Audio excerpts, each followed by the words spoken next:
ডিসেম্বরের মধ্যে নির্বাচন চায় 50টির বেশি রাজনৈতিক দল। বিএনপি ছাড়াও দলগুলোর মধ্যে রয়েছে এলডিপি, সিপিবি, বাসদ, নাগরিক ঐক্য, বিপ্লবী ওয়ার্কার্স পার্টি, গণফোরাম ও গণ অধিকার পরিষদ। বিশ্লেষকরা বলছেন, নির্বাচনের সময় নিয়ে সরকারের হার্ড লাইনে যাওয়ার সুযোগ নেই, বরং প্রধান রাজনৈতিক দলগুলোকে আস্থায় এনে সুনির্দিষ্ট রোডম্যাপ ঘোষণা করাই এখন সরকারের মূল কাজ।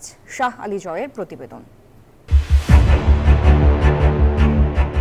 নানা ধরনের ক্ষোভ আর হতাশা থেকে পদত্যাগ করবেন অন্তর্বর্তী সরকারের প্রধান উপদেষ্টা অধ্যাপক ডক্টর মোহাম্মদ ইউনূস। গত সপ্তাহে এমন আলোচনা আলোড়ন তোলে রাজনৈতিক অঙ্গনে। এর পরপরই অন্তত 23টি রাজনৈতিক দল যমুনায় গিয়ে দেখা করে প্রধান উপদেষ্টার সঙ্গে।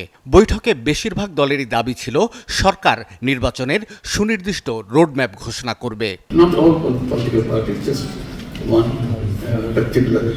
শুধুমাত্র একটি রাজনৈতিক দলই চায় আগামী ডিসেম্বরে নির্বাচন হোক। সম্প্রতি জাপানের টোকিওতে প্রধান উপদেষ্টার এমন বক্তব্যের প্রতিক্রিয়া জানিয়েছে বিএনপি সহ অন্তত 50টি রাজনৈতিক দল। এলডিপি, নাগরিক ঐক্য, গণফোরাম সহ সমমনা দলগুলো এবং 12 দলীয় জোট বিবৃতি দিয়ে বলেছে তারা মনে করে এবছরই নির্বাচন হওয়া উচিত। সরকারের ঘনিষ্ঠ একটা দুটো দল ছাড়া বিপুল সংখ্যক রাজনৈতিক দল সবাই কিন্তু এবছরের ডিসেম্বরের মধ্যে এই নির্বাচনের জন্য তারা দাবি জানিয়ে আসছে। উনি হয়তো মনে করেন বিএনপির অবস্থানের সাথে অন্যান্য বড় দলগুলো, বিশেষ করে জামাত টামাত যারা আছে, তাদের সাথে যদি একটা মত পার্থক্য সৃষ্টি করানো যায়, তাহলে এইটাকে ব্যবহার করে উনি একটা পথ খুঁজবেন যে জিনিসটাকে আরও দীর্ঘায়িত করা যায় কিনা। বিশ্লেষকরা বলছেন, দলগুলোর এমন দাবির মুখে নির্বাচন প্রশ্নে অন্তর্বর্তী সরকারের হার্ডলাইনে যাওয়ার সুযোগ নেই। রাজনৈতিক দলগুলোকে আস্থায় নিয়েই নির্বাচনের সময় প্রসঙ্গে সরকারের তরফ থেকে বক্তব্য আসা জরুরি।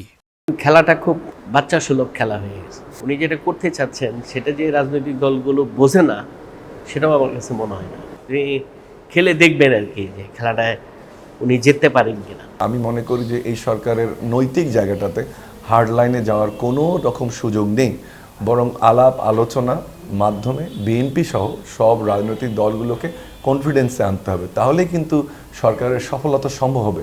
সংস্কার, বিচার আর নির্বাচন, এই 3 অগ্রাধিকারের মধ্যে সমন্বয় করা উচিত বলেও মনে করেন বিশ্লেষকরা।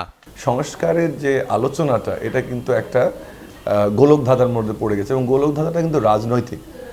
যেভাবে এটাকে একবার স্প্রেডশিটে আনা হয়েছে, একবার কমিশন রিপোর্ট দিয়েছে, আমরা বলবো না, ঐক্যমত্য কমিশন বলবে, প্রথম রাউন্ড, দ্বিতীয় রাউন্ড, কিন্তু কোনো ক্ষেত্রে কি সংস্কার হয়েছে? 100-র অধিক মবের ঘটনা ঘটেছে, হত্যাকাণ্ড ঘটনা ঘটেছে। প্রতিদিনই আমরা কোনো না কোনো আন্দোলন সংগ্রাম দেখছি, রাজপথে থেকে শুরু করে গ্রামে গঞ্জে। সামাজিক দিক থেকে কিন্তু দেশে একটা অস্থিতিশীল অবস্থা বিরাজ করছে। সরকারের মেয়াদ যত দীর্ঘ হবে, সংস্কারের গতিও তত কমে আসবে বলে মত দিয়ে বিশ্লেষকরা বলেন, দীর্ঘমেয়াদী এবং টেকসই সংস্কারের জন্য নির্বাচিত সরকারই হওয়া উচিত প্রথম পছন্দ। সেই জায়গাটায় পারেনি সরকার। শাহ আলী জয়, নিউজ 24, ঢাকা।